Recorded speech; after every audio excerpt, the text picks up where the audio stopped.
is we all have to basically stay home and save our lives.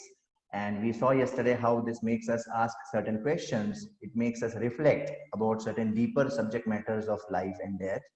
Especially, we saw how we all are so busy living fast lives. We are so busy running a rat race, earning money so that we can have a nice, enjoyable, pleasurable life. And most of us, we associate enjoyment with movies, parties, picnics, malls, and tourism and whatnot. And these very things actually are no longer allowed, and people are talking about living in the new normal. Then we wonder that, oh, then that means there is something more to life. Because when it comes to matter of life and death, everything else becomes secondary, including movies, malls, those very things which we thought is the spirit behind life. Those very things for which we are working so hard and busy earning money, those very things are meaningless when it comes to matter of life and death. That means there is something more to life. All this we saw yesterday, right? Then we saw some more examples about how when there is a fire alarm, we are told to basically leave everything behind. We may be busy doing something most important, and yet when it comes to saving our life, everything else becomes less important, right? We also saw this example of news when there is a car crash or airplane crash. Nobody talks about that so many lakhs or so many crores got lost. People talk about how many lives got injured or how many lives, how many people were dead. Then we saw yesterday that this makes us ponder what makes human life precious. And we for some 10-15 minutes we discussed the similarities and differences between humans and animals. We saw this shloka from Mahabharata. We saw how there are four things which are common between humans and animals. And with respect to these things, we are in no way different from animals. If we just limit ourselves to doing only these four things throughout our life, then at best we can call ourselves as sophisticated animals, nothing more. Saurabh, just let me know if my video is proper and my audio is proper, and if everybody is able to see the slides. Yeah, as per it, Okay, proper. okay, fine. So we saw all this, and then we saw that, oh, but still we feel humans are better than animals in some ways. And we saw that certainly these are not with respect to bodily strength, because when it comes to various activities like swimming, sprinting, lifting, long jump, and you take any activity, we will see that animals actually excel, and we have nowhere compared to even the average animal as far as those things are concerned. Then we saw that somebody may say that, oh, probably we are better or we are special because we have intelligence and we have emotions. Then I don't know if this video has already been shared with you all. This video, if not, we will send it to you all today. This video describes some examples of how animals actually have a lot of intelligence, and they also exhibit a lot of emotions. And we discussed yesterday that those of you who have pets at your home, dog, cat, or whatever, I'm sure you will vouch for the fact that how animals have emotions as well. Then the question remains, what makes us special? And we saw this particular line from this shloka of Mahabharata: dharmo hitesham adhiko vishesho dharmena hina pashuvi samana. So the ability to inquire about the higher truths of life is what makes us special. And then we saw that how there are so many great thinkers and philosophers in the past who have actually thought about the same subject matter, right? This cartoon summarizes what is special between animals and us. Animals can only think about eating, surviving, reproducing, but we can also think about, in addition, we certainly we have to think about eating, we have to think about surviving, we have to think about reproducing, but in addition we also have to think about what is it all about and why is all this there. And we saw this famous quote from Mark Twain. Then we saw that, okay, if we analyze our lives, if we take any typical life, it goes through so many events, right? And we probably think that, okay, this is what makes life important. But when it comes to death, in front of death, each and every of these activities, they are rendered meaningless. They are all summed up to a big zero at the time of death. That nullifies all that we consider important. Then does it mean our life is a joke? And we also discussed yesterday that it's not that it has been told that, okay, we will die on so and so date. Had that been the case, we would have actually planned our life, and then we would have been happy at the time of death. The reality is that anybody can die at any point in time. That means everything that we are planning to do or everything which we are in the middle of, all that actually is rendered useless or meaningless, right? So is somebody playing a joke on us? Is God playing a joke on us? Or are there some higher truths? And that is the purpose of this session. In addition, we also see so many sufferings around us, right? We discussed all this yesterday. And then it makes us ask these questions: who am I? Why is there pain and suffering in the world? What is the goal of life? Every human being is supposed to ask this question, irrespective of your age, irrespective of your gender, irrespective of your color, irrespective of your caste, irrespective of your education, irrespective of of your literacy. If you are a human being today or tomorrow, you will get these questions from within. What is missing, however, is getting access to the right source of knowledge who can actually properly answer these questions to us. Then we also saw certain paradoxes of modern times. Yesterday we saw all this, right? And this also makes us feel that, we have guided missiles but misguided men, unfortunately. We have smiling faces and crying hearts. So this also makes us ask this question: what are we missing? And then we, yesterday took this devil's advocate question, that somebody may say, "Arey sir, why you are taking so much tension? Why you are taking so much load? Just eat, drink, and be merry. Don't worry, be happy. It's a small life. Just live it to the fullest and enjoy and die." We saw that this is like an ostrich mentality. Living a life of illusion is in no way a fulfilling life. It is a life of illusion. On the other hand, spirituality means living a life of reality. And I also said yesterday that how sometimes people misunderstand spirituality to be a career. They misunderstand spirituality to be a subject matter of interest. They misunderstand spirituality to be an optional subject. It is not an optional subject. It is not an elective. It is a core subject. It is the most fundamental thing which we all are supposed to do, because spirituality means living a life of reality. Otherwise, we all will be only living like sophisticated animals. Even though we may be calling ourselves as human beings. We saw all this yesterday. And we also saw two examples yesterday of a goat and of a drunkard, that though sometimes people may consider themselves to be happy, actually their happiness is coming out of ignorance. Happiness is coming out of illusion. That's not real happiness. Actually they are miserable, they are suffering, but because their consciousness is covered, they are not able to realize, they are not able to see the reality. Just like the goat is not able to see the reality that it is going to be butchered tomorrow, and the drunkard is not able to see the reality that though he is thinking he is lying on a soft bed, actually he is lying in gutter. Hmm? We also saw this interesting story of Mahamurkha yesterday, that if we live our entire life mm, uh, as if we will never die, then we are fool number one. And if we know that we are going to die and yet we do not prepare for our next life, then also we are fool number one. We saw this in this story. Then we discussed yesterday that how somebody may think that no, you know what, everybody is dying because they are fools. I am more intelligent than them and I will not die. No, that's not the case. We saw in this story yesterday that how death has to come. We can never cheat Yamaraj. We can never cheat death. So I'm reminded of one shloka, in this regard. That shloka is Kala Shepo na kartavyo shinam ayu shane shane yamasya karunana asti kartavyo hari kirtanat. It's a very, very nice shloka and it's my personal favorite. Kala Shepo na kartavyo. Don't do time pass.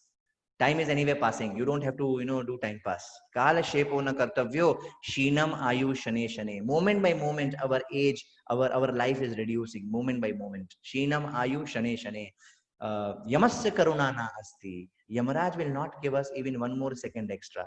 When our bell will ring, we will not get even 1 second extra. No matter who we may be rich, we may be poor, we may be Nobel Prize winner, we may be Turing Award winner, whoever we may be, we will not get even 1 second extra. Yamasya karuna nasti kartavyo hari kirtanat. Therefore, we should do the biggest kartavya of Hari Kirtan, of singing and chanting the holy names of the Lord. Hare Krishna, Krishna Krishna, Hare Hare, Hare Ram, Ram Ram, Hare. And this is where we ended yesterday. And so this was for a recap of all those who were present in yesterday's session, and those who unfortunately could not attend yesterday's session. I did this quickly so that you are up to speed. Okay, so with this, let us begin our content for today's session. And we have one more session tomorrow. And with these 3 sessions, we will finish the purpose of life, at least theoretically. Okay, so now the question arises that, oh, okay, fine, understood. Okay, sir, we agree with you. Human life is there for something higher. We are supposed to do something better. We are supposed to practice spirituality. But then how to make our lives perfect, actually? So we discussed yesterday, in fact, I just showed this slide and we ended, that scriptures like Bhagavad Gita, Srimad Bhagavatam, the Vedas, the Puranas, the Upanishads, the Mahabharata, the Ramayana, they give us the idea how to make our lives perfect.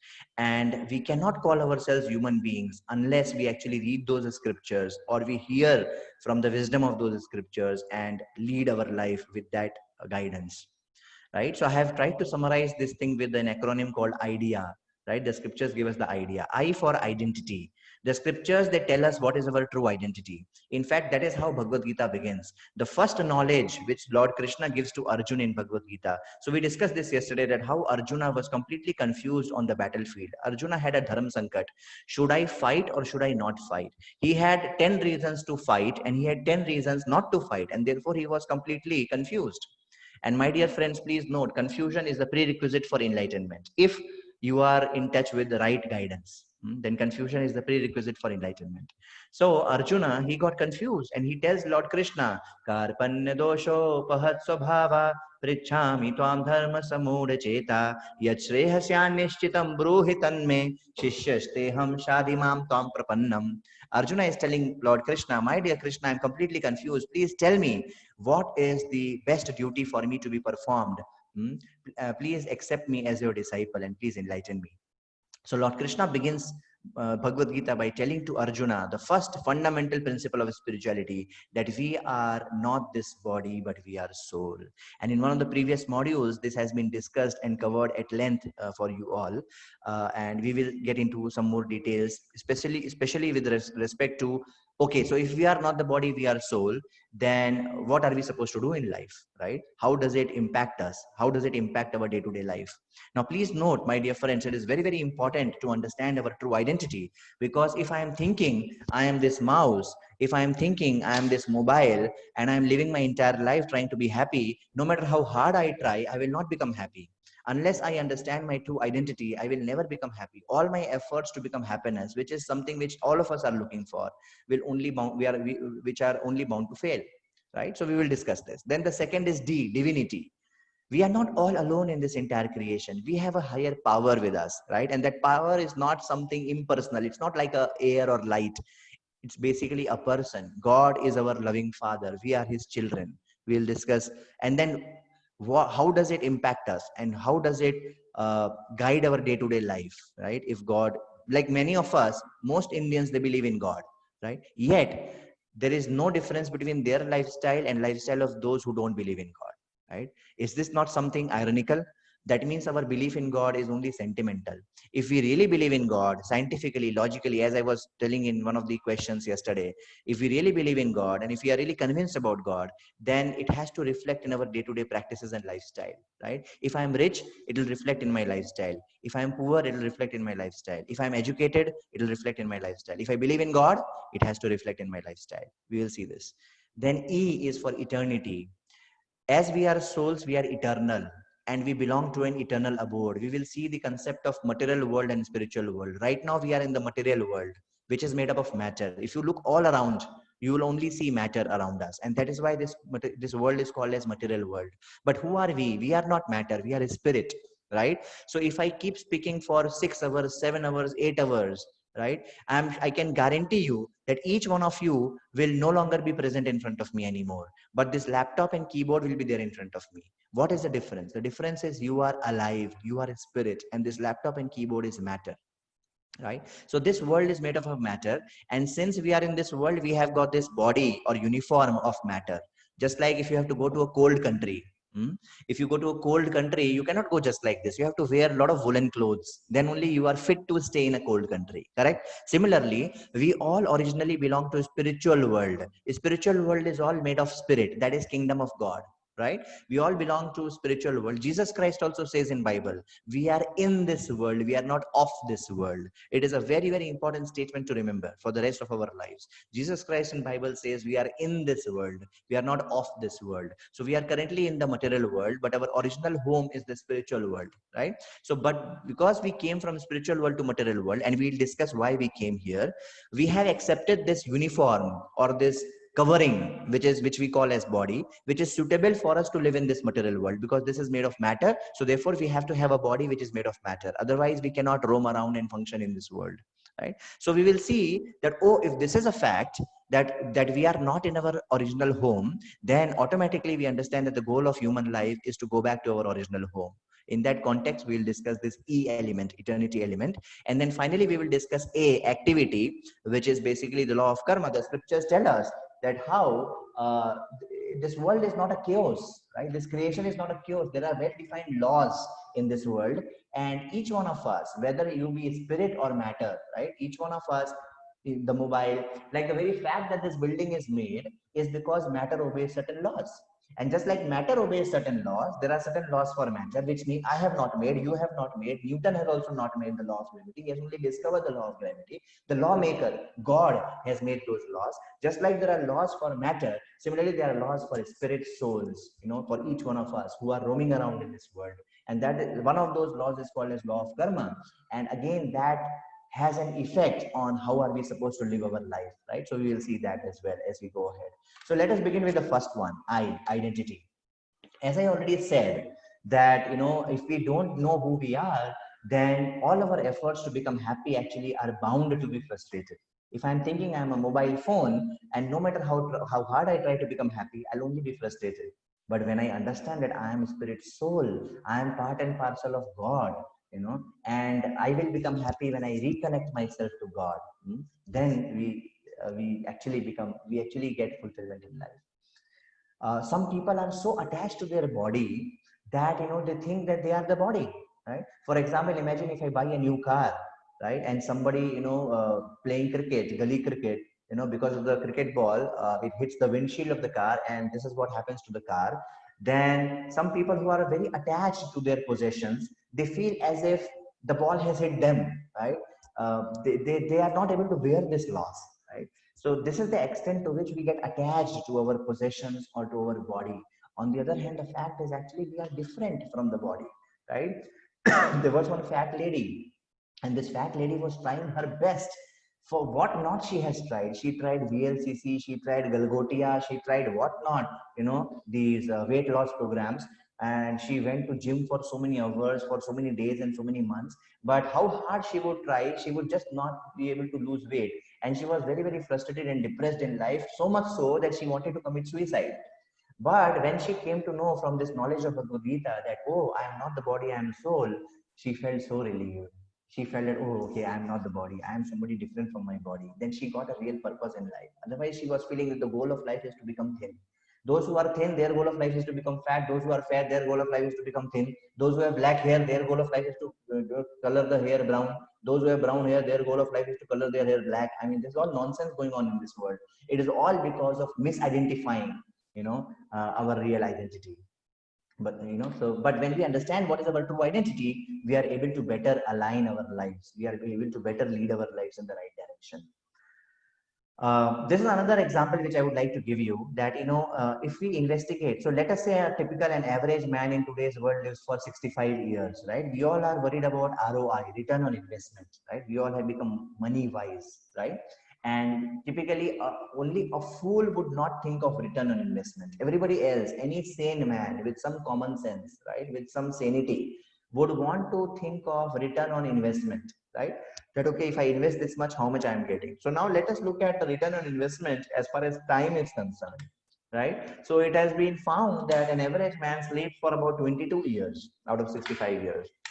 Brushing teeth, attending to nature's call and all that, the daily routine takes 2.5 years. The meals take 5.5 years. Commuting, office, shopping, back and forth, whatever, takes 5.5 years. Work takes 16 years. Miscellaneous, pleasing wife, pleasing children, doing this, doing that, takes 2.5 years, right? And then personal discretion, whatever, sometimes we do some hobbies, sports, jogging, gym, whatever, so it all sums up to 65 years. Now if you reflect a bit, all these 65 years have gone in our body. It has gone to take care of our body. It has gone to take care of our family, which is again connected to our body. It has gone to purchase certain assets or facilities, which are again to make our body comfortable, right? But what is the return which we get? What is the return that we get? We all know that at the time of death, we have to leave this body behind. We, in the story of Mahamurkha, we saw that we have to go as soul to another body, to another destination, and we leave this body behind as it is, right? Our 65 years of investment to this body, the return becomes zero. So imagine if you are walking on a street and you see a big hoarding, invest in our bank. Invest in our bank. And there is a small star mark. You all know star mark means conditions apply. And the star mark says at the bottom, we are going bankrupt tomorrow. If there is a bank which is going to become bankrupt tomorrow, will any of you invest in that bank? Similarly, we know that our body is going to perish. The body is not going to continue with us beyond death. Should we invest in our body?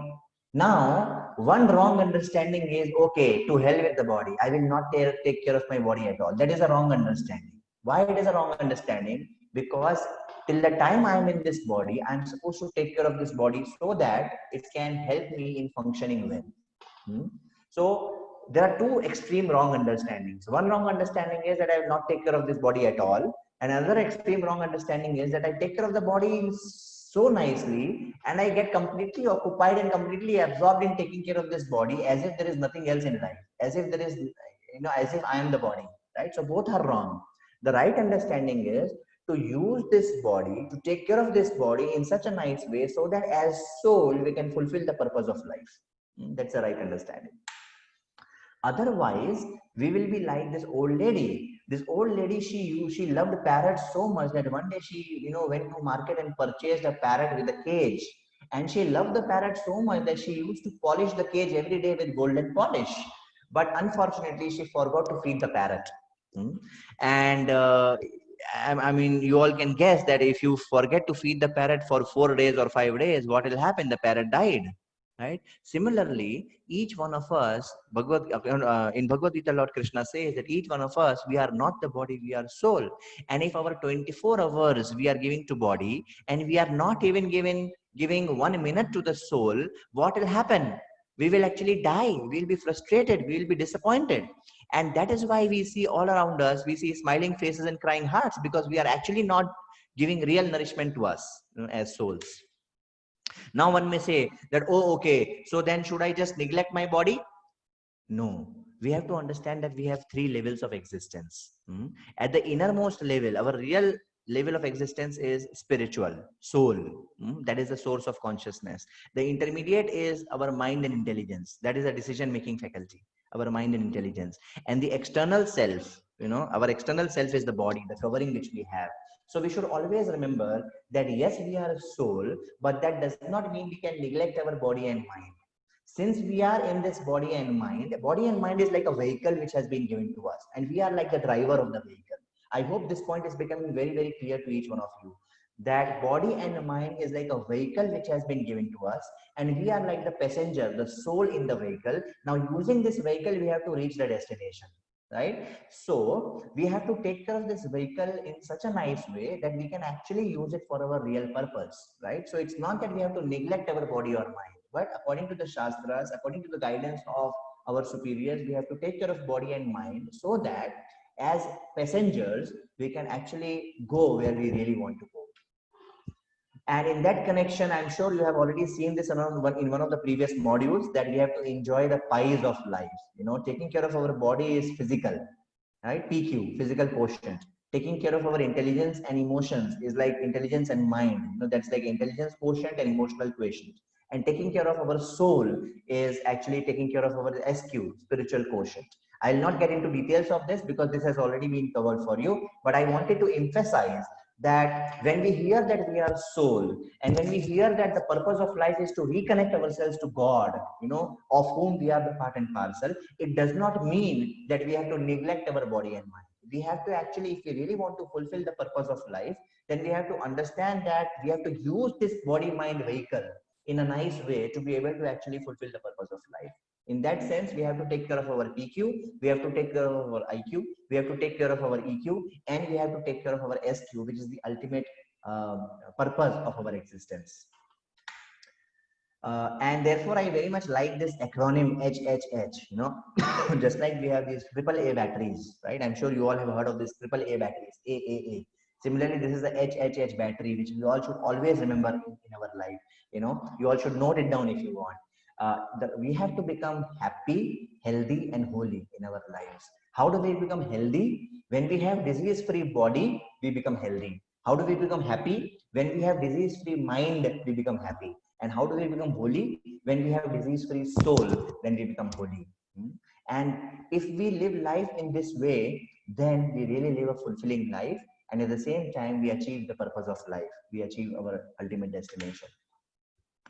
Okay, now we are still talking about the identity aspect. We are still talking about the aspect that we are not the body, we are soul. Okay, and first we saw that how, since we are not the body, we are soul, we should not spend our 24 hours on body. Right? Does it mean we should spend 0 hours on body? No, we have already discussed this. Right? We should spend some time on body, and we should spend at least some time on our soul, so that the parrot does not die, so that we do not have smiling faces, crying hearts. That was the one aspect we discussed. Now we are discussing the another aspect, that which is related to what I said, that unless I know who I am, all my efforts to become happy are bound to fail, right? So let us reflect on this aspect of happiness for a while, for the next 5 minutes or so.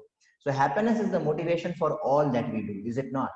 Somebody, wants nice house for happiness. Somebody wants nice education, beautiful wife, handsome husband, fat salary, fame, cute kids, lot of friends, or drama, theater, or poetry, or whatever. Somebody does social service, but ultimately, the underlying factor of whatever we do is ultimately for our happiness, is it not? Because that is the ultimate motivator for all that we do. But the happiness which we know of, or that which we are trying to pursue, the happiness which we are trying to pursue, the happiness which we are trying to chase, that is short lived, is it not? So imagine when you eat a chewing gum, right? Maybe for the first 2 minutes or so, we get some nice sweet juice out of the chewing gum. But after that, it is just, chewing, no juice coming out, right? You like to eat pizzas, right? First pizza, second pizza, third pizza. Okay, a lot of happiness. What after that? Can we eat 4 pizzas, 5 pizzas, 6 pizzas, 10 pizzas? No. The happiness which we know of is short lived. It has a beginning and it has an end. It is not permanent. That means this is not real happiness, because real happiness is permanent. It is not temporary.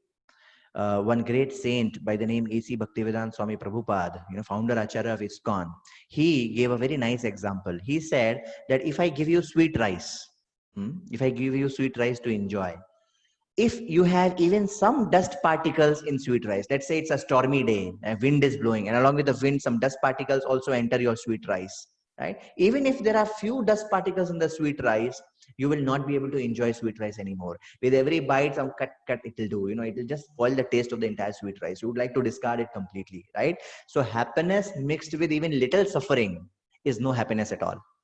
Happiness which is temporary is no happiness at all. This was one characteristic, that the happiness which we know of is short-lived. The happiness which you know of is not only short-lived, it is not fulfilling enough. It is like a mirage. You know mirage in a desert, where from a distance it appears there is water. And when you go there, you see, oh, there is no water. And again, from a distance, there you feel, okay, there is water. And you go there, and when you go there, you see there is no water, right? And I would like to, emphasize this with a nice story. Once there was a crow, and that crow was very proud of himself. Why he was proud of himself was because he felt that he is a very, very beautiful bird. Such a nice black color. Black is a favorite color for so many. And he felt that, oh, I am so beautiful. And he was, very, with a lot of pride, he was flying in the sky. Until one day when he saw a swan. When he saw a swan, the crow looked at himself and looked at the swan. Crow looked at himself, looked at the swan. And Crow thought, oh my God, I was thinking I am the most beautiful bird, but look at this swan. It has such nice, brilliant, rinki, safedi, aerial white, whatever, that kind of bright white color, spotless. And so beautiful this guy is. Okay, so then Crow went to Swan, flying all the way. He went to Swan, saying, my dear Swan, you must be so happy. You are so beautiful. God has given you such sparkling white color. Swan said, yes, my dear Crow, I was so happy. I was so proud of my beauty until one day when I saw a parrot. When I saw a parrot flying in the sky, I looked at myself, I looked at the parrot. I looked at myself, I looked at the parrot. And parrot had such nice green, red, yellow colors on his body. And I thought, Arey, who am I, man? I have no colors. And I used to think I am beautiful, but look at this parrot. Parrot is more beautiful. Then Crow talked to himself, said, oh, this guy is a foolish guy. Let me go to parrot now. This guy is useless. Crow all the way flying, he went running to the parrot. And crow told to the parrot, my dear parrot, please tell me, I'm sure you must be so happy. Huh? God has given you such nice colors. You must be so happy. Parrot said, yes, yes, my dear crow. I was so happy. I used to look at myself and I used to be so proud of myself that God has given me such beautiful colors until one day when I looked at a peacock. When I looked at a peacock, I looked at myself, I looked at peacock, I looked at myself, I looked at peacock, and I saw, oh, I have such only one or two colors, but peacock has such brilliant colors. In fact, peacock, I'm sure each one of you know, is a national bird of our country. So peacock is so beautiful, and when it spreads its wings, it appears so nice and so beautiful. And crow thought that, oh, this parrot again is a useless fellow. Let me go to peacock. Then crow, went on searching for the peacock, but the peacock was nowhere to be found. And then somebody told crow that, oh, you go to a zoo, then you will find a peacock. Then the crow went to the zoo. He did not have to purchase ticket for that. So he went to zoo to see a peacock. And then there was a cage, and inside that cage the peacock was there. In zoo you have these nets or cage, for these birds. So crow went to the peacock and told, my dear peacock, please tell me how happy you must be. I'm sure you are very, very happy because God has made you the most beautiful bird in this entire creation. Peacock said, yes, I was very happy. But these humans, they have caught me in the cage. And now I look at you, flying crow, and I think that how happy you must be that you are able to fly nicely in the sky. And I'm here trapped in this cage. Then, the crow thought to himself that, oh, from a distance, we think that, oh, there is happiness there. But when we go there, we realize that there is no happiness there. And again, from there, we see there is happiness there. But again, when we go there, we see there is no happiness there. This in Shastras, in Srimad Bhagavatam, is called as Shruti Sukh. Shruti Sukh means keval sunne ka sukh, in view, but out of experience. So the happiness which we are aware of, please, my dear friends, relate it to your own personal life example. When we were small kids, when we had to wear uniform and we had to go to school, we used to think that, these elder brother and sister, they don't have to wear uniform and they are going to college. One day when I will also grow, I will also wear colored dress to college, and sometimes I can bunk my class also. Things will not be so strict as in school. Let me just grow up and then I will be completely happy. Then one day came and we grew up when we all also started going to college, and we all felt very happy, maybe for 1 or 2 days. And after that, we again became miserable. And then we looked at these, we were in first year of college. And then we looked at these third year and final year students who have got placements, who have got placed in some job. And we thought to ourselves that, ek bar bas job mil jaye. Once I get this job and our life will be all set, I'll be happy. And then that day also came. Each one of us also, we got some job or the other. I'm not sure, what is your age group as of now, but you can at least relate to this example. And after getting the job, we become happy again for a few days, but again, life becomes back to normal. And we look at those who have got promotions. We look at those who have better salaries. And then again, we talk to ourselves that, oh, if only I get this promotion, if only I get a better salary, then I'll be happy forever. And then that also happens to us. And then we become so busy in our lives, and we look at these children who are playing so innocently, so nicely, so happily, and we think to ourselves that, wo bachpan ke din kitne achhe the, or these children are so happy, and I am miserable. You see again the back to square one, the cycle, because the so-called happiness which we are running after is no happiness at all. It is in view, but it is out of experience. It is not fulfilling enough. It is illusory. If this is not enough, there is one more characteristic of the happiness which we know of. It depends on external factors. Imagine you all are taking a lot of happiness, deriving a lot of happiness in watching India-Pakistan cricket match final. India-Pakistan, cricket match, final of the India-Pakistan match, right? And it is giving us so much happiness. But imagine if some thief comes or some robber comes and he takes away the TV, right? As the TV is going out, our happiness is also going out. Because the happiness which we know of depends on external factors. This cannot be true happiness. It is said in the Shastras that true happiness comes from within. It does not depend on external factors. There is one more characteristic of the happiness that we know of. It is relative. Once there was a colleague of mine. This colleague of mine, he got a hike of 5,000 rupees per month. Now, what do you think he should have been? He should have been happy, right? Because at least there were so many who did not get any hike, and he got a hike of 5,000 rupees a month. Which 10 years back, 15 years back, it was a good enough hike. Hike of 5,000 rupees per month. So he should have been happy because he was among those select few who were chosen to get some hike. But this guy was not happy. You know why he was not happy? Because there were 5 others who got a hike of 10,000 rupees per month. So because others got a hike of 10,000 rupees per month, he is not happy with his hike of 5,000 rupees per month, right? Because the happiness that we know of in this world is relative. Mhm. The happiness that we know of, and this is one of the most interesting characteristics of the happiness that we know of in this world. It usually comes with sufferings. You like to eat rasgullas, you like to eat what is that, bisi bele baat, you like to eat poliogere, you like to eat pizzas, McDonald's burgers, whatever. How much can you eat? And if you eat a lot, what will happen the next day morning? Hmm? People like to smoke cigarette. What will happen as a result of smoking cigarette, right? The happiness which we know of usually comes with sufferings. And the happiness which you know of is actually only in mind. It is illusory. Let me give you a very graphic example to illustrate this point. Imagine you were hungry for 2 3 days. I mean, God forbid this should never happen, but just imagine hypothetically that you are hungry for 2 3 days, and in front of you, you have the most favorite dish of yours, idli dosa, or payasam, or whatever you want. Just think of the most favorite dish, and that too you are hungry for 2 3 days. Can you imagine the height of your happiness? That you are hungry for 2 3 days on one hand, on the other hand, you have your favorite dish in front of you, right? Now, all of a sudden, you get a phone call. You are just about to take the first bite, and you get a phone call that somebody who you love the most has passed away.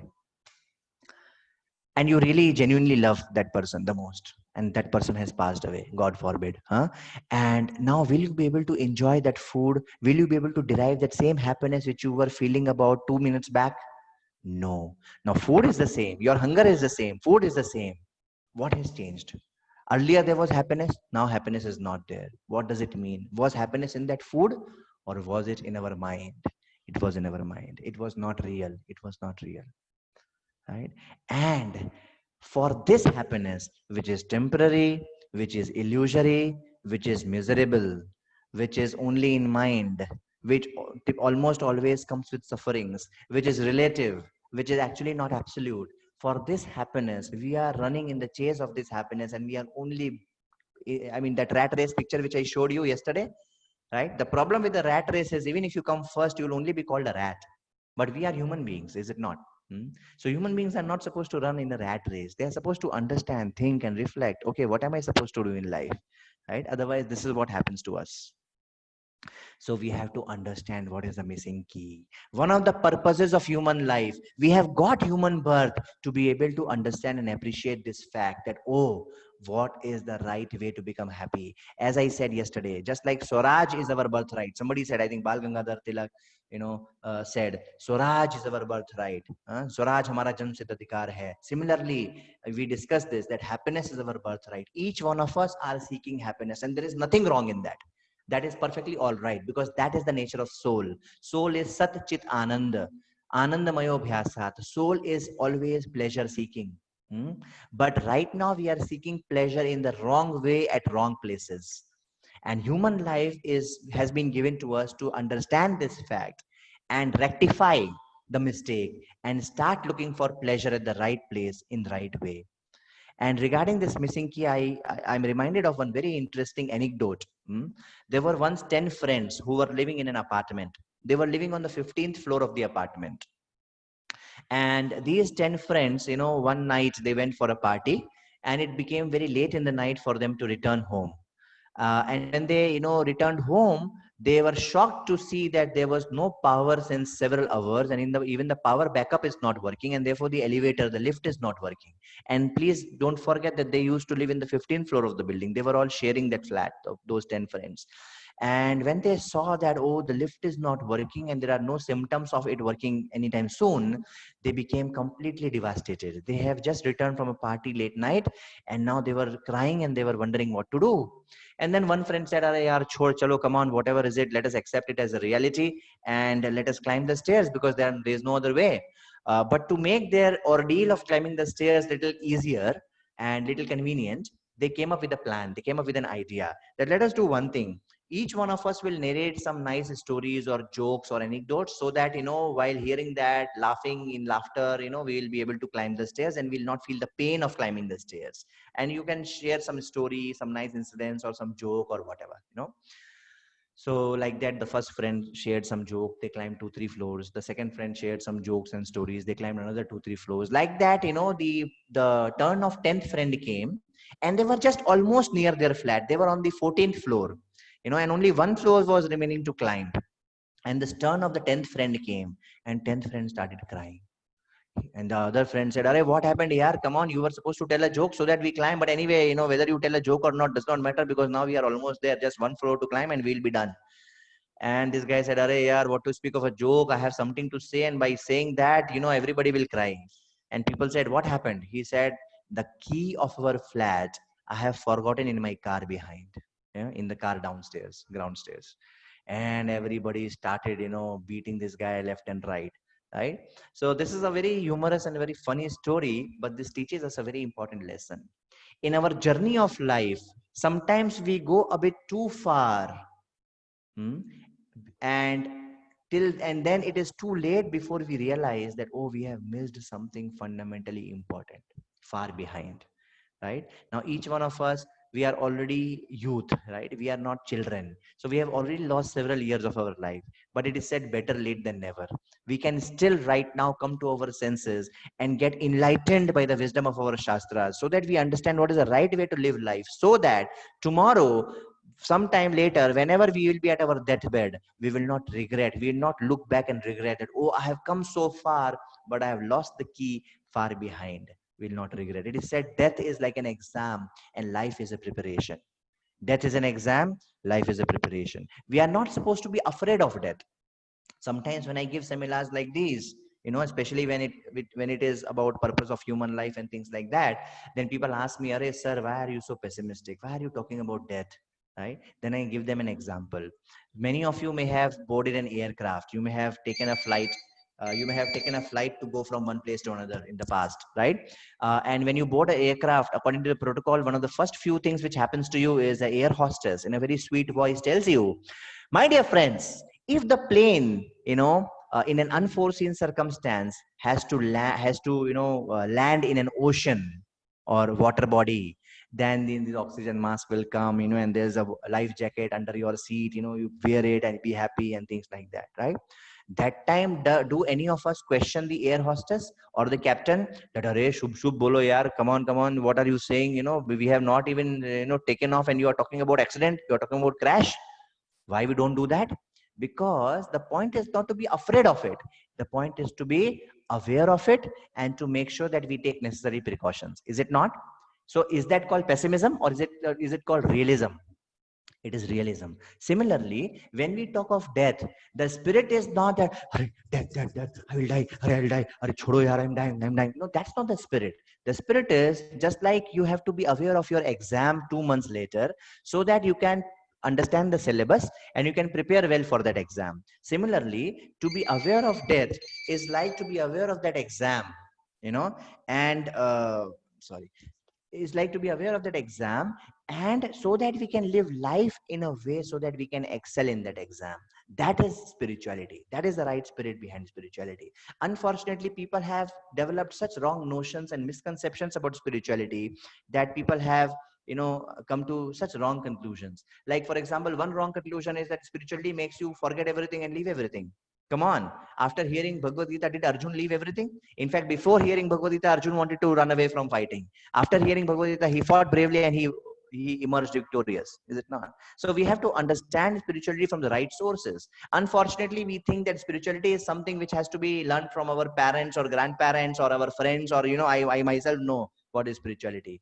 Did we learn physics, chemistry, maths from our parents and grandparents, or did we go to school to learn it? Right? Similarly, there is a school for spirituality. There are books for spirituality. There is syllabus for spirituality. It is much more science than any other science. We have to understand these things properly, and this is one of the purposes of human life, to actually understand what is spirituality. And whatever we have talked about of happiness, you will be, again, just like we saw this shloka from Mahabharata yesterday, that how it was so precisely telling about the differences and similarities between humans and animals. Similarly, this shloka of Bhagavad Gita, chapter 5, shloka number 22, Lord Krishna tells Arjun, "Ye hi samsparsha ja bhoga dukkhayo nayo evate adi antvantu konteya na teshu ramate buddha." This is such a brilliant shloka from Bhagavad Gita. Sometimes people think Bhagavad Gita is a religious book. It is a sentimental book. Have you read Bhagavad Gita that you are saying it is a sentimental book? All science will be left behind when you read the science of Bhagavad Gita. Such is the great amount of wisdom and practical knowledge. It is called Gyan and Vigyan. Gyan is theoretical knowledge, Vigyan is practical knowledge. So you will be surprised to see the depth of knowledge in our Shastras, provided you hear from the right source, provided you understand it from the right teacher. So what is Lord Krishna telling here? He is telling, Yehi samsparsha ja bhoga. Bhoga means happiness or enjoyment. That enjoyment which is coming as a result of contact of senses and sense objects. Whatever happiness we are looking for basically in this world can be summarized as happiness arising from our body and mind, okay, or intelligence, right? So that happiness which is arising from our body, mind, or intelligence, yehi samsparsha ja bhoga, dukkha yonayo evate. It is pregnant with misery. Dukkha yonayo evate. It is pregnant with misery. Now, if somebody is pregnant, what does it mean? It is just a matter of time a child will be born. Now, Lord Krishna is telling that this happiness is pregnant with misery. What does it mean? It is just a matter of time. It will give birth to misery. Right? We saw this in one of the previous slides, that the happiness which you know of usually comes with sufferings. It is an appointment with Mr. Suffering in future. Maybe in this, maybe tomorrow, maybe after 1 month, maybe after a few years, maybe in this life, maybe in some later life. But it is for sure an appointment with Mr. Suffering. Yehi samsparsha ja bhoga dukkha yonayo evate adi antvantu kaunteya. Kaunteya means Arjun, son of Kunti. Adi antavantu Kaunteya. Lord Krishna is telling Arjun that this happiness, which arises because of our body, mind, and intelligence, which is what we are living our entire life chasing after, is having a beginning and an end. Did we not see this a few slides back? That such happiness is short-lived, it is temporary, it is having a beginning and an end. Adi antvantu Kaunteya. Na teshu ramate buddha. Buddha means intelligent people. Na teshu. In such pleasures, ramate buddha. The intelligent people don't take pleasure in this happiness. It is just a happiness which is available for animals, and let animals enjoy this happiness because they are not able to understand the higher levels of happiness. They are not able to access the real happiness which is available to us. So just as the fish can be happy only in the water, similarly the soul, we are still discussing the identity part, right, of what the scriptures reveal to us. Just as the fish can be happy only in the water, similarly the soul can be happy only in connection with God, not in the material world with any amount of luxuries and comforts. You take the fish out of water and you give magazines, you give, burger, pizza, money, AC, cooler, girl, fish, whatever you give. Will the fish be happy? No, because there is something fundamentally wrong. What is it that is fundamentally wrong? That the fish is out of water. Similarly, we as spirit souls, our real happiness comes only when we reconnect ourselves with God, when we go from material world to spiritual world. So spiritual happiness, and material happiness, there is a striking contrast. Spiritual happiness appears to be like poison in the beginning. These are not these NPN transistors, whatever we have read in semiconductors. This is not that. This is a different theory of Bhagavad Gita. Spiritual happiness appears like poison in the beginning, because to get spiritual happiness, you have to follow certain discipline in life. You have to chant the Hare Krishna Maha Mantra with some niyam, with some regulation. You have to follow some do's and don'ts, right? You have to wake up early in the morning, and there are certain do's and don'ts. And therefore, spiritual happiness appears to be like poison in the beginning. It's like, but it is nectar in the end and in the long run. And on the other hand, material happiness, it appears to be like nectar in the beginning. Oh, Rasgulla, 1, 2, 3, 5, 10, 100, nectar in the beginning, but then poison at the end. That is the nature of material happiness. And there is another characteristic, another difference between spiritual happiness and material happiness, other than all those which we have so far discussed. Material happiness gradually fades away with time. As we saw, it has a beginning and it has an end. But spiritual happiness, it is called as ever increasing ocean. Anandam buddhivardhanam. Anandam buddhivardhanam. That means it is an ever expanding ocean of happiness. Please note, first of all, it is an ocean. That means unlimited. And that too, it is an ever expanding ocean. That is real spiritual happiness. And how do we get that? We get that by chanting, by making this mantra meditation as our daily practice, by chanting for 10 minutes, 20 minutes, half an hour, however much you can, spending at least some time to give food for our soul, to feed the parrot, unless otherwise, lest we will die. right? So Hare Krishna, Krishna Krishna, Hare Hare, Hare Ram, Ram Hare Hare. I request each one of you to make this as a part of your daily practice for whatever time you can dedicate, maybe half an hour, right? Please chant this Hare Krishna Maha Mantra, and you will see how the lotus of your consciousness, which is currently completely shrunken, which is currently completely covered, will start blossoming gradually more and more and more. And to that extent, we will see happiness coming our way. So this was about I. Let us see if we can quickly finish the D also. It is 6:54 right now. I have some 7-8 minutes to go. So the other aspect of the idea which scriptures give us is the D, divinity. Scriptures tell us that God is our loving Father, right? So now God is our loving Father. So what? So what are we supposed to do? We are supposed to first of all understand that we are not like an orphan in this world. God actually loves us a lot. And who is he is not some Tom Dick Harry. Imagine if you are, if you are close to Prime Minister Narendra Modi, if you are close to Bill Gates, if you are close to Jeff Bezos, if you are close to Donald Trump, right? What does that mean? And do you know who you are close to? Do you know who is closest to us? God. And who is he? He is 100 Bill Gates and 1,000 Jeff Bezos and thousands Narendra Modi and all that taken together, even greater than that, right? That is God, because he is the supreme CEO, the supreme controller, supreme enjoyer, and the supreme owner. God is supreme. And such a person is telling in Bhagavad Gita, that he is our best friend. This sloka of Bhagavad Gita is called as peace formula. Bhoktaram yajna tapasam sarvaloka maheshwaram suhridam sarva bhutanam gyatva mam shantim richati. Bhoktaram yajna tapasam. Whatever yagyas, whatever austerities, whatever sacrifices are performed anywhere by anybody, I am the Bhokta, Lord Krishna is telling. I am the supreme enjoyer. Sarvaloka Maheshwaram. Whatever you see around yourself, whatever, all the planets, all the stars, whatever, Sarvaloka Maheshwaram, I am the controller of whatever you see around. And he says, Suhridam Sarva Bhutana. Bhut means, Bhut does not mean ghost here. Bhut means living entities. Lord Krishna is telling that I am the best friend, Suhrda. Suhrda means the best friend. It is even greater than Mitra. It is even greater than Bandhu. Suhrda means the best and the best and the bestest friend. Suhrda Sarva Bhutanam. For all living entities, I am the best friend. And Gyatva Mam, knowing this, Shantim Richati, people attain peace. Why? Why by knowing this you become peaceful? If you know that Bill Gates is your best friend, will you have any anxiety? Will you have any insecurity? No. You will be peaceful. That okay, if something happens, he will take care. Correct? Similarly, when we know that God is a supreme enjoyer, supreme controller, supreme proprietor, and my best friend, then automatically we become peaceful. In this connection, I would like to tell you one story of an orphan. So imagine there is a 4-year-old child without parents, alone, lonely, orphan. And that 4-year-old child is trying to cross a national highway. And you all know how national highways are so busy, not in this lockdown period, but imagine some other normal period, right?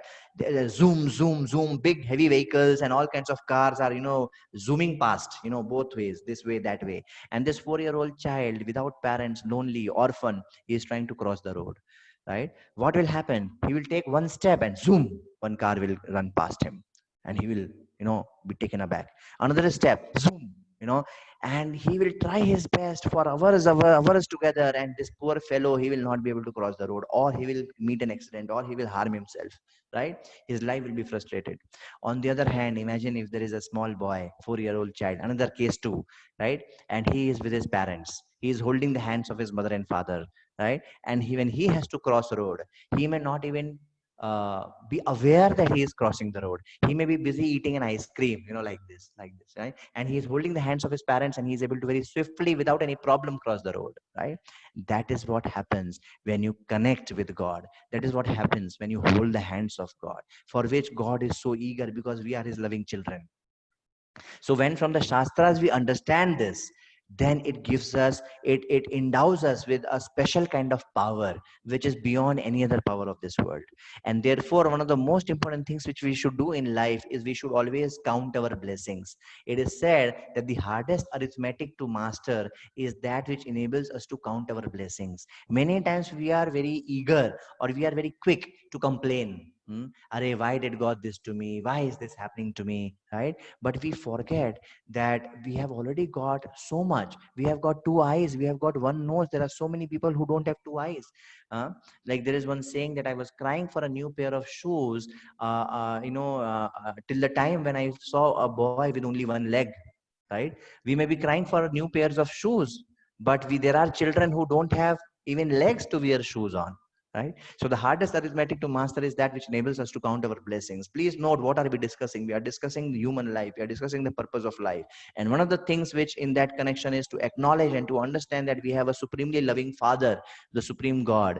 And therefore, we have to always count the blessings which we have received from God in our life. Here are some interesting figures which I would like to show to you. If you have never known the dangers of war, loneliness of prison, or hunger, you are better off than 100 million people in the world. Can you imagine?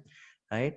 Of course, now we have now seen uh, the I would say the miseries of coronavirus.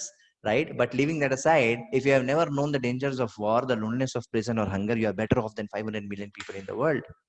If your basic needs are covered, then you are richer than 75% of the rest of the world. If you even have some savings, you are part of the 10% of the most prosperous people in the world. Just imagine. If you can read this, you are already blessed. More than 2 million people on this planet cannot see. There was one famous tennis player, Arthur Ashe. While facing a terminal disease, one of his fans asked, "Why does God have to select you for this deadly disease?" You know, terminal disease, right? That means you just have to die. That's it. Nothing else can be done. So somebody asked him, one fan asked him, "Why does God have to select you for this deadly disease?"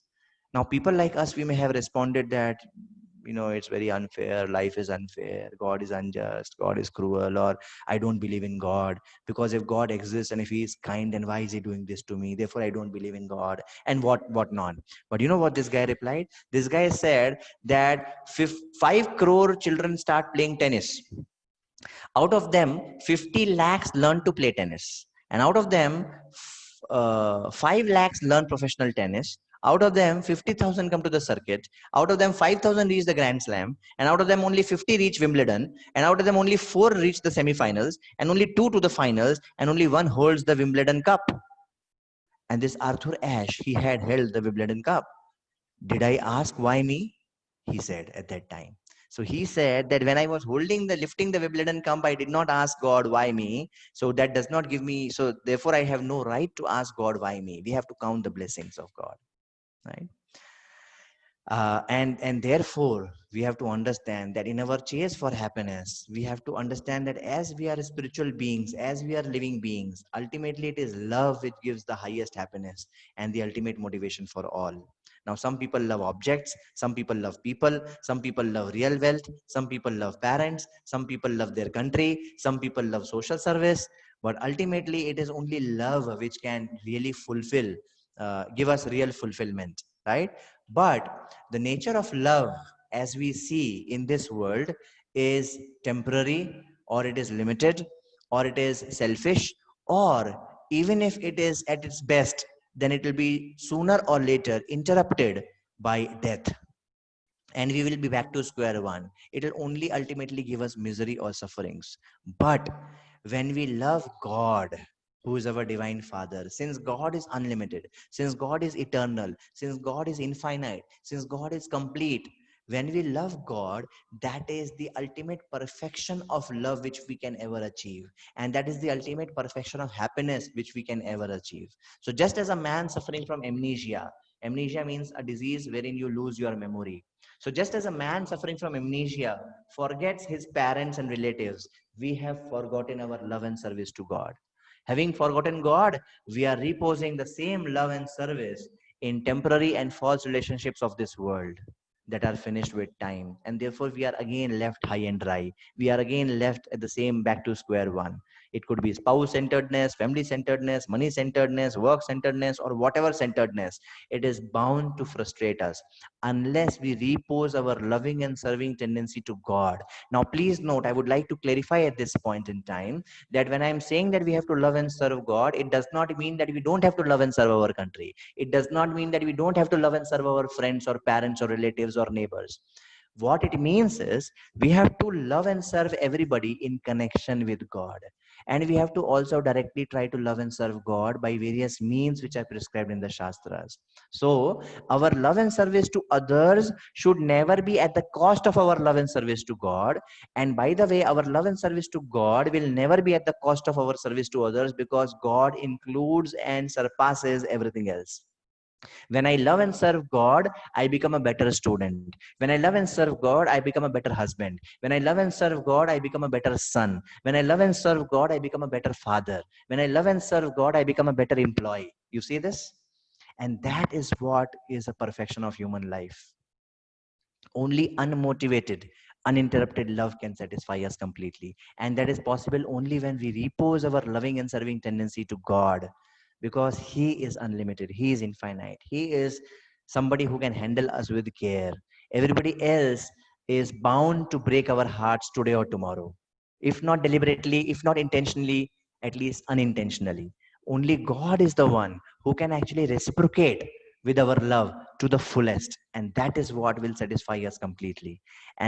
So we will end today's session here. In tomorrow's session, I'll continue with another very, very interesting story about how God loves us a lot, right? So let me just quickly recap what we did today, and then we'll open the forum for question answers, right? So we began with, okay, where is it? It's too far behind. Okay, we began with how the scriptures give us the idea as to how to make our lives perfect. We briefly discussed I, D, E, and A, and what does that mean in human form of life? Because real knowledge is never theoretical; it always comes with a call of action.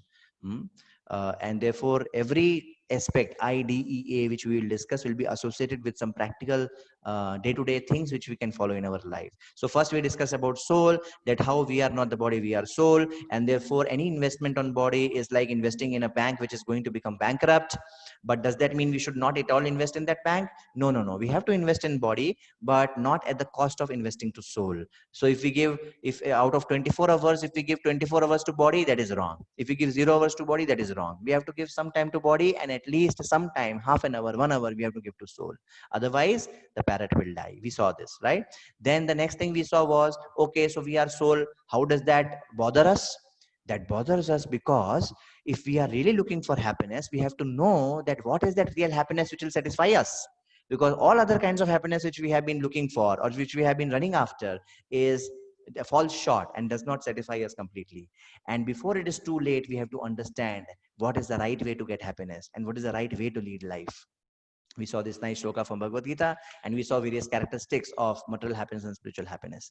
And then the next part, D, we saw that we are not alone in this creation. It's not that God has left us to struggle all alone on our own. No, we are not like an orphan. God is our loving Father. He is our best and the best and the best of all best friends. And who is He? He is a supreme controller in joy and honor. And that is why we will be very, very peaceful when we understand that God is always with us. And we saw that how we have to count our blessings which we have received from God. And we also discussed that the actual way by which we can become happy is through love and service. And that is what we see in this world. The problem is that when we try to love and serve the people of this world as the whole and soul, then we are left high and dry. We are left back to square one. We are left frustrated at the end, either intentionally or unintentionally by the force of time, because death actually takes away everything from us. And therefore, when we love and serve God, it actually satisfies us completely, which we have currently forgotten, just like somebody with amnesia, suffering from amnesia, forgets his parents. Only unmotivated, uninterrupted love to God can satisfy us completely. And in the next session, we will see this. So with this, we would like to end today's session, and we open the forum for question answers. Thank you very much. Hare Krishna. Okay, so let me see what questions have come today. So I'm first taking some questions from the chat. So Anuradha is saying, what is our goal in this material world? So Anuradha, as we are progressing through the sessions, I'm sure this is becoming more and more clear to you, and some more things will become clear tomorrow also. And then even after these 3 sessions, if this question is not answered, we'll take this question then, because this is the whole purpose of this 3-day seminar. Okay. How to control the worries of the family and responsibilities? You cannot control. Okay, so whatever has to happen by the influence of time or by the influence of so many factors around us will happen, but we should not worry, we should do the needful. It is said, Chinta man ki chita hai. I don't know how many of you understand Hindi, but there's a very nice phrase in Hindi, Chinta man ki chita hai. That means when you worry, in fact, it is said that worry is like a prayer to invite that which you don't want in your life. When you worry about something, unconsciously or subconsciously, you are praying to get those very things which you are worrying for, right? Therefore, we should always have a positive outlook. We should not worry, but we should always assess the situation properly, and we should do the needful to tackle the situation. And there will be a lot of situations in family, there will be a lot of responsibilities which will test us, and therefore we have to sharpen our we have to read Ramayana, we have to read Srimad Bhagavatam to understand that how can we discharge our duties and responsibilities nicely in this world. We saw how Arjuna also got confused, right? But when he heard the wisdom of Bhagavad Gita, he became very clear in his mind that how I can execute my duties also very nicely, and at the same time, I can perfect the human existence. Okay, Lakshmi says how to choose a career which can be used in KC. So actually, many careers can be used in Krishna consciousness in service of Krishna. For example, you can become a doctor, right? And as a doctor, you can actually certainly you can cure patients, you can earn money. At the same time, you can also connect people to God. You can become an engineer, and as an engineer, you can do something for God. And please note, even if you are not able to directly connect something to service of God, you get some money as a result of your profession. You can use that money in service of God, right? So even though you may not be able to directly connect your profession to serving God, which would be even wonderful, that would be like, icing on the cake, right? But even if we are not able to do that, let's say, right, because there are many professions based on our qualification, based on our career profile so far, it's not that we can have a lot of choices to choose from. You may have only 3-4 options, and even if you are not able to directly connect those 3-4 options in service of God, then at least as a result of those professional choices, you are getting some money out of it as a result of your profession. You can use that money in service of God. In fact, that was the concept of dan or donation in Shastras. And otherwise, there are several careers which can also directly be used in service of God. And this would require more offline, one-to-one interaction, more guidance, and maybe you can connect with me separately for that. So Kirti Mukund is asking, when you lose someone who is very close to you, that thing remains with you throughout your life. Uh, yes, in one sense, in the form of memories, but at the same time, it is said that time heals all wounds, right? With time, we learn to live with the realities of life. And even if the most closest, the most dearest person passes away, maybe after 6 months or 1 year, we learn to live with that gap in our life, right? But yes, that person remains with us in the memories. At the same time, the fact is that that person has moved on in some other body with for some other destination. And the purpose of human life is to make sure that we don't go to a lower destination, we go to a higher destination, which we'll see in tomorrow's session. Okay. Amar is saying, Hare Krishna, taking too much from bank like personal home loan and spending life clearing loan, what should we can take in care this most IT professional facing? Oh, so Amar is asking question about loans. It's actually a very, very good question. I'll tell you one interesting incident from Mahabharata. When Narad Muni once came to meet Yudhishthir Maharaj, Yudhishthir Maharaj was the eldest Pandava. Narad Muni asked Yudhishthir, how are you? Is everything all right? And Yudhishthir said, everything is all right. I have no loans, but I have the mentality of a rini. You see, loan in Sanskrit is called a rin. Rin. Not that rin bar detergent, not that rin detergent, but rin, runa, And the mentality of loan is called as rini, like you are rini. So Yudhishthir said that I don't have rin, and therefore I am in a very good situation, because if you have loans, you are not in a very good situation. But I have a mentality of being a rini, because we are rini of nature. We are taking so much from nature. We owe a lot to nature. We have taken so much from our ancestors, so we owe a lot to our ancestors. We have taken so much from our parents, from our society, from our neighborhood, and therefore we owe a lot to them. We take so much from Devi Devta, we take so much from God, and therefore we owe a lot to them. So therefore this mentality of owing to others is a very, very good mentality.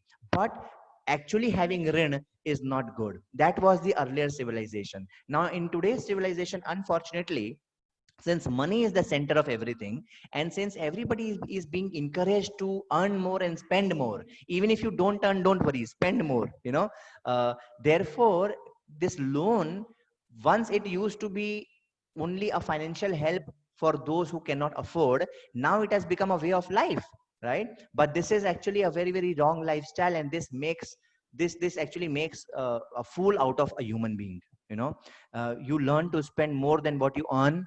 We should never spend more than, if you hear Warren Buffett, one of the biggest financial gurus on this planet, right, he says that always spend less than what you earn, right? And therefore this concept of loan can be used as a tool for tax saving or something like that once in a while here and there, but only when you have the enough money with you to be able to purchase that. But it should never be used to maintain a high social status, right? Because that is just a bubble in air which just bursts. And therefore if you see, even amidst this corona crisis, Americans and all, they cannot do lockdown, and they can only just, you know, leave things to destiny, and they can only live and wait to die, because they cannot afford to do any lockdown, because they don't have a culture of savings. But in India, our economy, in spite of such tremendous lockdown for such long time, it's not that it's all, you know, crumbling down, because we have a culture of savings. We have a much more deep rooted spiritual and cultural heritage, right? I also would like to mention one very nice thing which somebody said. In today's world, we buy things which we don't need with money which we don't have, to impress those whom we hate. I will repeat. In today's world, we buy things which we don't need with money which we don't have, to impress those whom we hate. That is the unfortunate aspect of today's civilization. But who has asked you to be a unconscious part of this civilization? You can always be a part of the solution by becoming more aware and by becoming more intelligent. And there are many such intelligent people like this on this planet. Okay. Uh, how to achieve real happiness in our life. So Vaishnavi, as I said, this is the very purpose of these 3 sessions. And towards the end, I will list down all those things in a very summary form, whatever we have been discussing in these sessions. And even after tomorrow's session, if you have this question, we can discuss it later. Okay, because in short, the answer is, to achieve real happiness, we have to understand who we are. We are not the body, we are soul, and we have to pursue spiritual happiness, and then we will become happy. And how to pursue spiritual happiness? One of the first and the foremost things is to make chanting Hare Krishna as a regular practice in our life, this mantra meditation. And there are some other things also which we will discuss tomorrow. How to make God as a center of our life. If we make Krishna as a center of our life, we will come closer and closer to spiritual happiness day by day. Okay. Girish is saying, okay, so that's not a question, it's a comment. Okay, Shivani is asking, sometimes very bad thoughts come to my mind, like someone who is close to me is dying, and like that, I really don't want to think in that manner, but it happens. So I want to ask why this has happened to me and what should I do to tackle with that? Yeah, it's a very serious question, Shivani. So we have to understand what are dreams, basically, you know, or when we sleep, what kind of thoughts come to us, even when we are not sleeping. So basically, thoughts are a result of all our past actions and experiences. Okay, it could be in this life or it could be in the past life. Thoughts or dreams. So thoughts either in our awakened state or thoughts in our sleeping state, right? Thoughts in sleeping state are dreams, right? So both are a result of our experiences and activities in past. Now that past could be this past, or it could be earlier lives as well, right? And therefore, now can we do anything about what has happened in the past? No, we can't do anything about what has happened in the past. But at least from today, now please remember this slogan, everybody. Today is the first day for the rest of my life. Correct? Today is the first day for the rest of my life, of the rest of my life. So we can't do much about past, but what we can do is, at least from today, we can write nicely in a neat handwriting on a clean slate. We may have done a lot of scribbles in the past.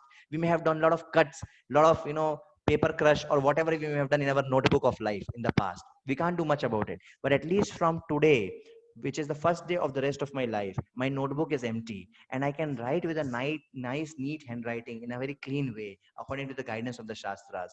And gradually, the more we fill ourselves with positive thoughts, the more we fill ourselves with positivity, the more we fill ourselves with God consciousness, the negativity and negative thoughts will gradually fade away. I'll give you another example to illustrate this point. Imagine I have a glass bulb. Okay. If I have a glass bulb which is filled with bad air, dirty air, right? I want to replace it with good air. I want to replace all the bad air with good air. What are the 2 ways I can do it? Way number 1, try to take out the bad air and then fill in good air. But this is impossible to do because I'll have to create vacuum, and creating vacuum is very, very difficult in practice. It is very costly affair, right? But what is the other way? The other way is to constantly bombard the bulb, constantly supply the inflow of good air. By the constant regular supply of good air, naturally the bad air will gradually come out. And then eventually over a period of time, what you will have in the bulb is good air. So that is one of the best ways to bring in positivity in our life. Okay. Akansha is asking, should we increase the time of chanting day by day, or giving 10 to 15 minutes of chanting is enough? This is a very, very good question, and I was looking forward to this question, Akansha. And I appreciate your honesty and your intent. So certainly, so we should begin with 10 to 15 minutes a day.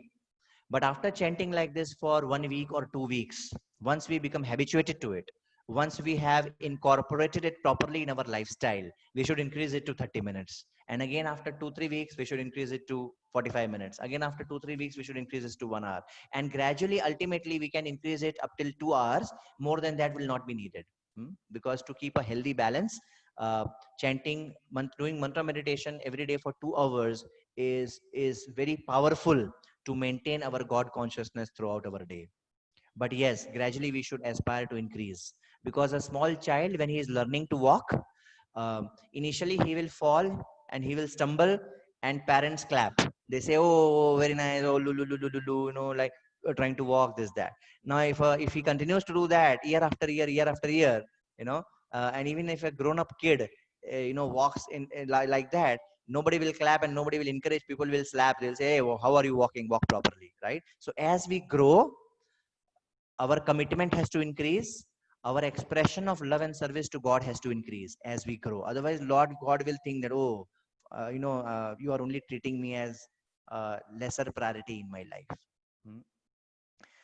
Okay. Uh, Vamshi Krishna is asking why ISKCON does not encourage sports for devotees, which can increase their physical fitness. There's a very, very important question, Vamshi Krishna.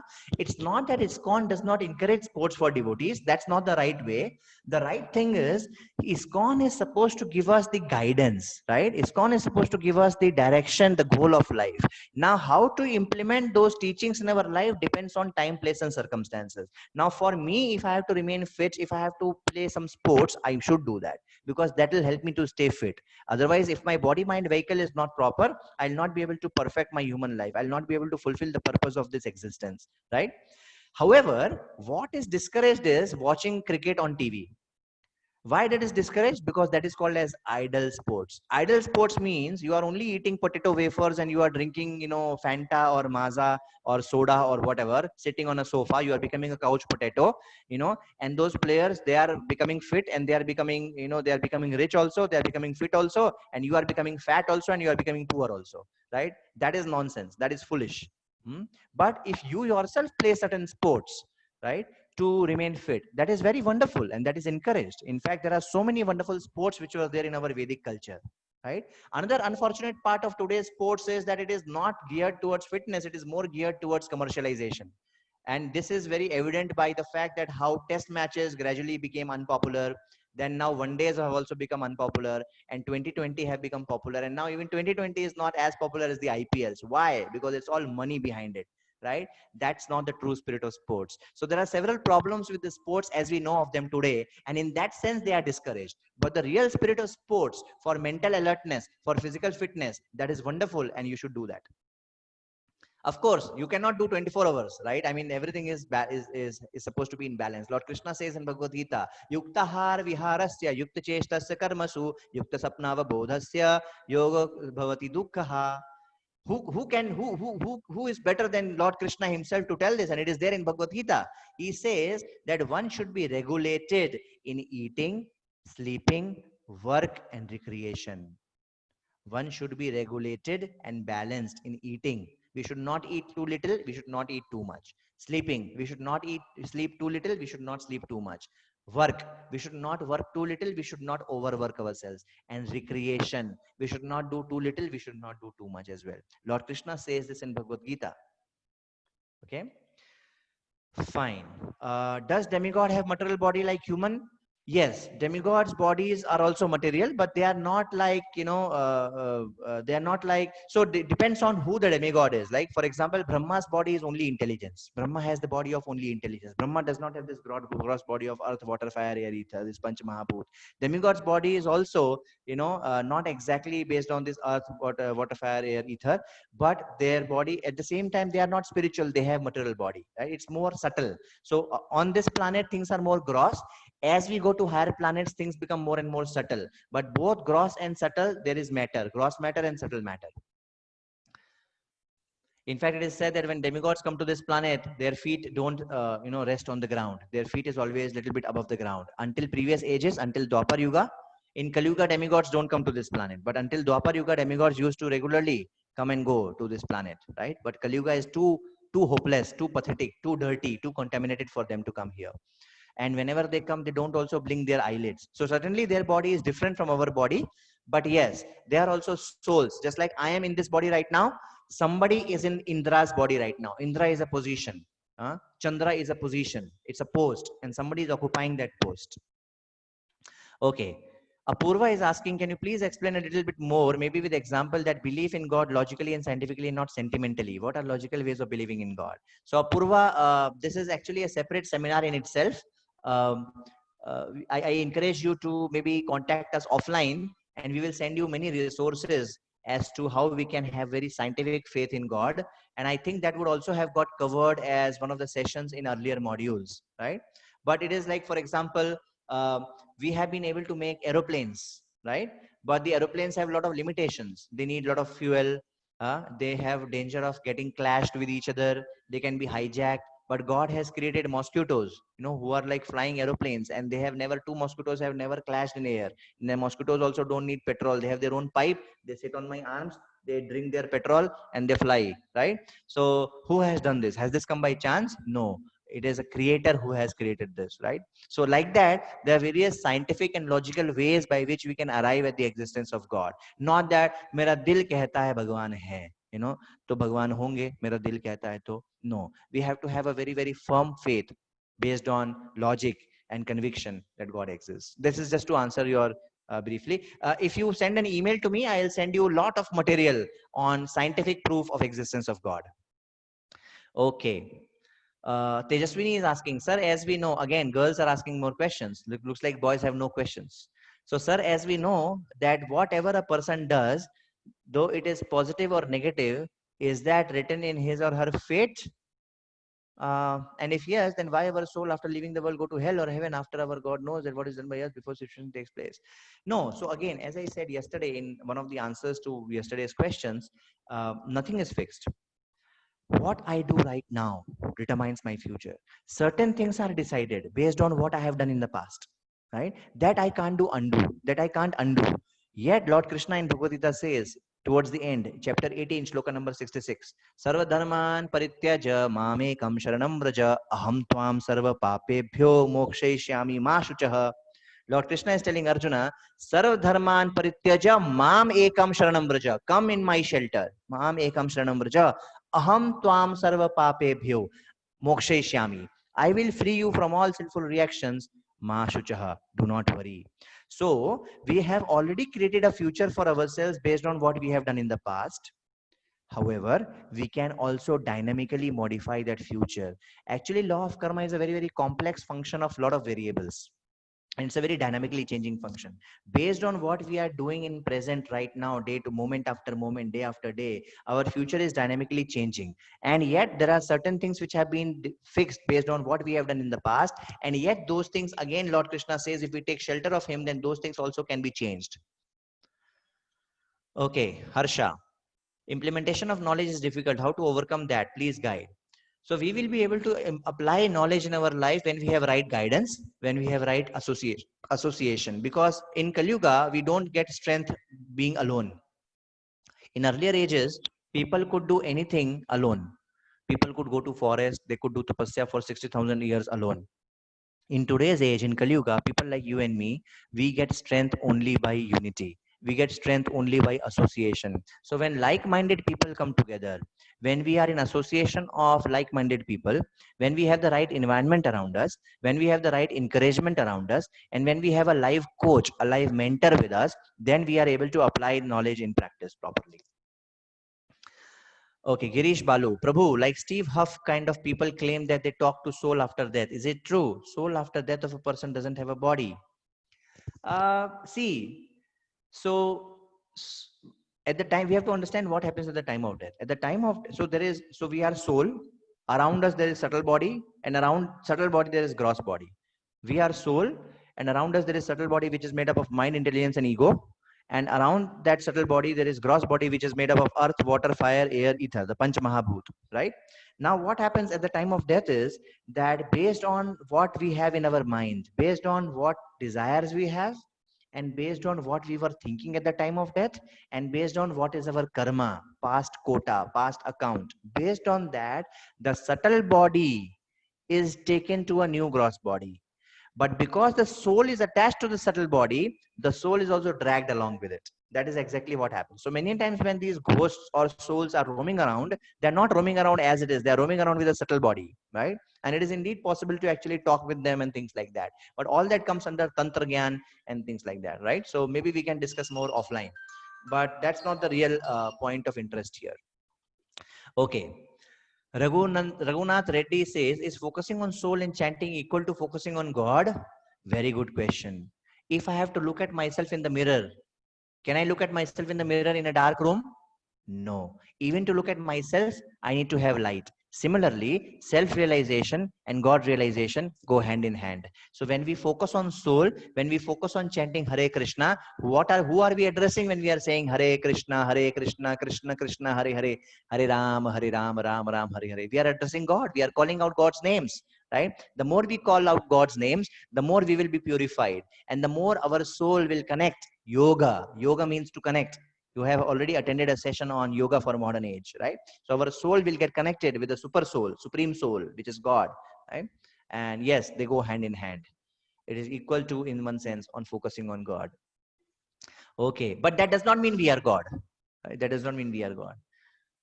Okay, can I get your email ID? Sure. Through the organizers, through the hosts of this workshop, you can surely ask them and they will give you my email address. Okay. Sir, send me scientific and logical to believe in God. Sure. Please drop me an email and I will reply to you with with a lot of material on that. Okay. So the hosts are also actually sending you some material on video. Okay, Vijaya is asking, so maybe I'll take this as a last question because we are already running out of time. It is already 7:30 now, and we will take this last question on chat, which says, sir, what is the meaning of that tika on your forehead? Okay, so that's a very interesting question. So this is called as tilak, and this basically the U signifies the lotus feet of Lord, right? The two lotus feet of the Lord, and this leaf-like structure here signifies tulsi. Tulsi is a plant which is very dear to the Lord, and Tulsi is always kept at the lotus feet of Lord Krishna or Lord Vishnu. And therefore, the moment we draw this lotus feet on our head, we also put Tulsi at the lotus feet of the Lord. Now, why we put the lotus feet of Lord on our head? Because it is a sign of surrender. It is a symbol of surrender. That okay, I am putting Lord's feet on my head. Putting Lord's feet on my head is a sign of surrender. Now, does it mean that I am a very big sadhu, a big sannyasi, a big saint, and a person who is claiming to have taken full shelter of God? No, I'm a patient, I'm in a hospital, but at least I have started the treatment. And this reminds me, that, oh, I'm trying to be a servant of God. I'm trying to be a devotee of God. So let me not do wrong things. Let me do right thing. It not only reminds me, it reminds others also about this. Right? Just like a police wears uniform. Okay. Why does Nastic people don't believe in God? Because they are in ignorance. They are not aware of reality, right? Just like a small child, a small villager may not believe in mobile phone.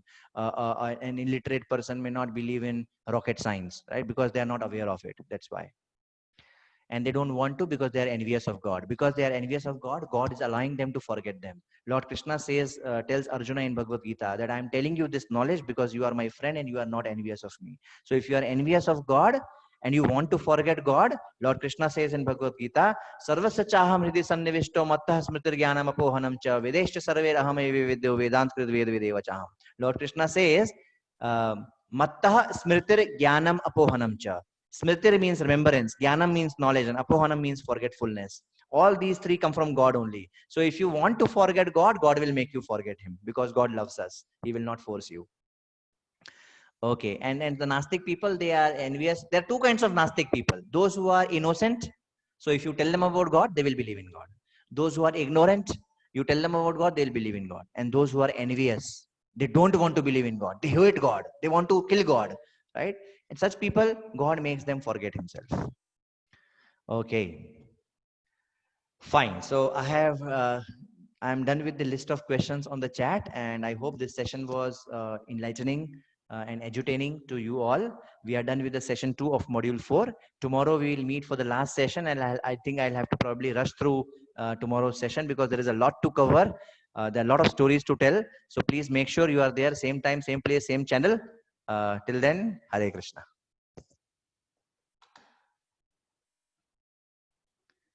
Saurabh, you have some announcements to make or something?